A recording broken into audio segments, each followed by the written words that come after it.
Hello. In my research lab, there are lots of different variables that could be adjusted. If we remember back to grade school science classes, some variables are going to be independent and some dependent. The dependent variables in my biogeography experiment is the number of species. In our experiment, we have a mainland with two empty islands nearby, and we have animals with different species represented by different colors. We have the ability to control which taxa we're using, of the main species, the density of the species, as well as their predisposition to leave the mainland. We can also control the climate, mortality on the islands, or even the size of the island themselves. I intended to use the variable of mainland density and isle mortality to alter the dependent variable of number of species. It is important to establish a baseline so the control of my experiment will be the default settings with the species set to bird and the climate set to temperate.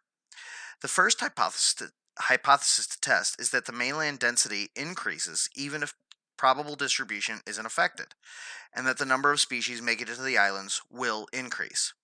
The null hypothesis of this is that the mainland density is independent of probable distribution, and it increases the number of species on the island, or it will remain flat. In order to properly test it, we need to increase mainland density, run the experiment, and then reset mainland density and increase the probable distribution to make sure that there is a change that is independent of the two variables. The second hypothesis I'd like to test is that isle mortality increases the number of species.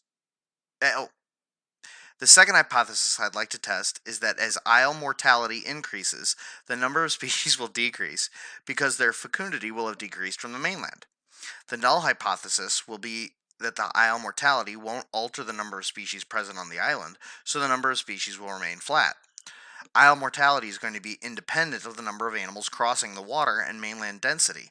However, it may be dependent on a factor such as island size, so we will have to prove that isle mortality is separate from island size by repeating the differentiating experiment from the previous hypothesis and increasing and decreasing island size to see if there's a significant change in the results.